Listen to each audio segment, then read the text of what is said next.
Olá, boa tarde. O Repórter Brasil vai mostrar. A presidente do Supremo suspende parte do indulto de Natal do presidente Michel Temer. Para a ministra Carmen Lúcia, indulto não pode ser instrumento de impunidade. O governo edita uma nova portaria tornando mais rígido o combate ao trabalho escravo. O desemprego cai no trimestre encerrado em novembro. A vistoria dos fogos que vão iluminar o Réveillon de Copacabana. Nova York tem o pior incêndio em 25 anos. Pelo menos 12 pessoas morreram. Você vai ver ainda com o que sonham os apostadores da Mega Sena da virada e como fazer para as metas de ano novo não ficarem apenas na promessa. Do Rio de Janeiro e com emissoras públicas de todo o país, começa agora o Repórter Brasil.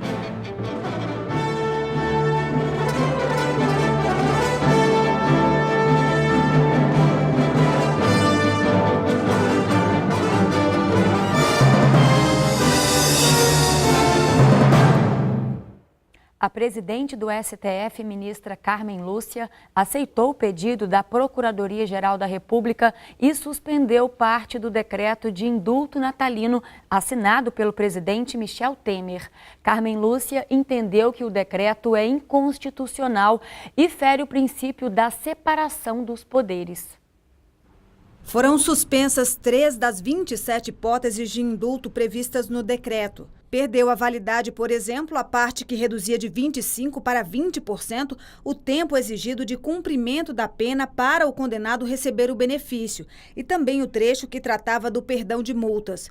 Foi suspenso ainda o artigo que concedia o indulto mesmo quando houvesse recursos judiciais em andamento e quando o condenado estivesse respondendo a outro processo. Na decisão, a ministra Carmen Lúcia considerou que o decreto incorreu em desvio de finalidade e, por isso, é inconstitucional. Ela afirma que o indulto não é nem pode ser instrumento de impunidade, não é prêmio ao criminoso nem intolerância ao crime. A procuradora e autora da ação, Raquel Dodge, disse que a ministra Carmen Lúcia agiu como guardiã da Carta Constitucional, fortalecendo a compreensão de que, fora de sua finalidade jurídica humanitária, o indulto não pode ser concedido. A decisão foi em caráter liminar e vale até que o ministro Luiz Roberto Barroso analise o caso ou leve o assunto ao plenário do Supremo.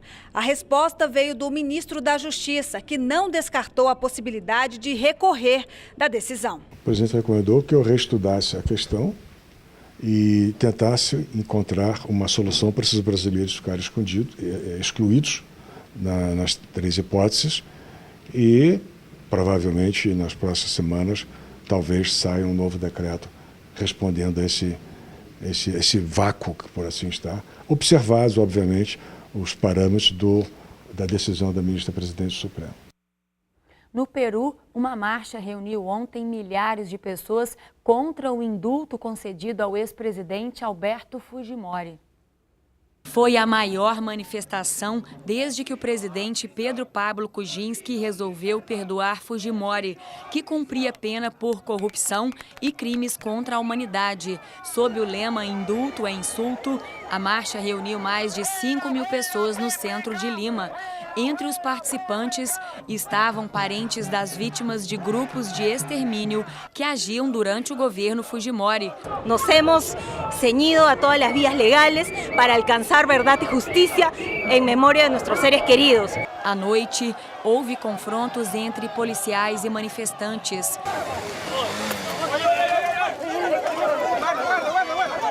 O perdão a Fujimori foi concedido com base humanitária devido aos problemas de saúde do ex-presidente. Mas muitos peruanos acreditam que houve um acordo, já que aliados de Fujimori ajudaram a salvar o presidente Kuczynski do impeachment na semana passada.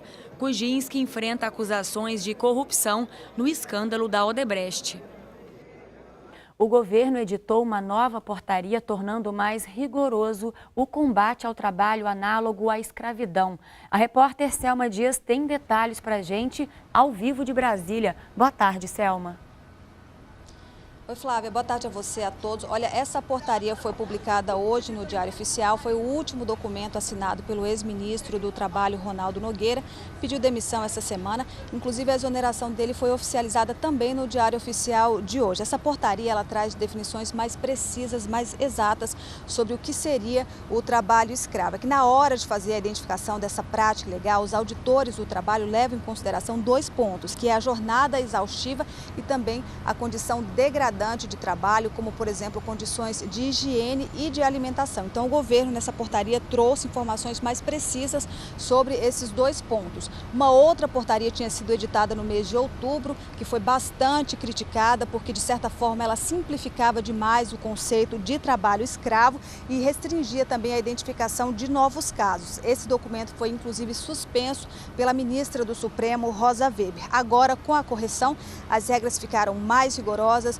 mais minuciosas, além de facilitar, de ampliar a proteção do trabalhador e facilitar a atuação dos auditores, que não vão mais precisar da autorização do ministro do Trabalho para divulgar aquela chamada lista suja, que reúne aí os empregadores autuados pela prática de trabalho escravo, crime análogo ao trabalho escravo. Flávia.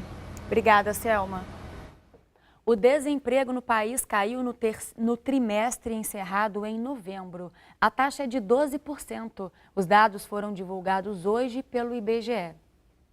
O índice divulgado hoje pelo IBGE representa uma queda no desemprego na comparação com o trimestre terminado em agosto. Naquele período, a taxa de desocupação ficou em 12,6%.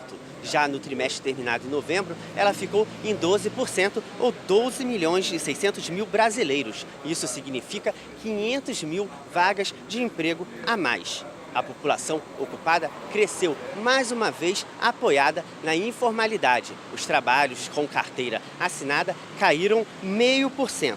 Já as vagas sem carteira assinada aumentaram 3,8%. São vários resultados favoráveis em termos de volume de ocupação, redução do volume de desocupação. Entretanto, essa ocupação que cresce é uma ocupação voltada para a informalidade, ou seja, mostrando aumento do trabalho sem carteira, aumento do trabalho por conta própria e, nessa divulgação especificamente aumento do trabalho doméstico.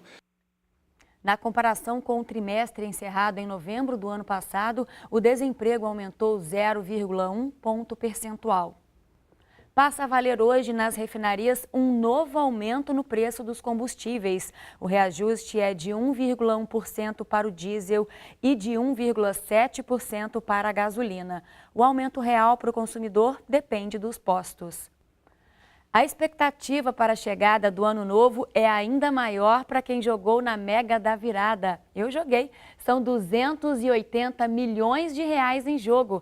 As chances de ganhar podem ser pequenas, mas os apostadores não perdem o otimismo. Mesmo com chuva, teve gente que veio fazer sua fezinha nessa lotérica no bairro do Limão, na zona norte de São Paulo. Para Rita já é tradição. Faltando pouco para o ano novo, é hora de jogar na Mega da Virada. Quem sabe, né? Uma hora sorte também pro meu lado. E joga sempre os mesmos números? Não, eu coloco números diferentes. Vou chutando os números, mas uma hora eu vou ganhar, tenho certeza. O Felipe não se considera tão otimista, mas mesmo assim veio tentar a sorte em um prêmio em que a probabilidade de acerto é de uma chance em mais de 50 milhões. Pelo menos uma vez dá certo, né? Você já ganhou alguma coisa jogando? Valores pequenos só, 8, 10 reais no máximo, nunca mais que isso. O ganhador da Mega leva 280 milhões de reais. Para participar, a aposta mínima de 6 números custa R$ 3,50. Quem acertar 5 ou 4 números também leva um dinheirinho para casa. E se ninguém acertar a cena, o valor do prêmio é dividido entre os vencedores da quina. O seu Francisco já sonha com o dinheiro, mas decidiu que mesmo se ganhar o valor máximo, não vai ficar com tudo. Na realidade, eu nem queria ganhar tudo isso aí sozinha, né? Eu dividia para um bocado de gente, para quem precisar. sabe? Ajudava muita gente. Esse mesmo otimismo que faz as pessoas jogarem na Mega da Virada, mesmo sabendo que as chances de ganhar são mínimas, é um aliado importante de quem quer ter uma vida mais saudável. A ciência já provou que pessoas otimistas têm menos chance de desenvolver problemas de saúde e se recuperam melhor quando ficam doentes. E esse otimismo já te ajudou em algum momento da sua vida? Bastante. Quando eu fiz as 2 cirurgias de quadril. Então, estava bem para baixo, mas eu falei, não, tem que dar certo e deu mesmo, estou aqui.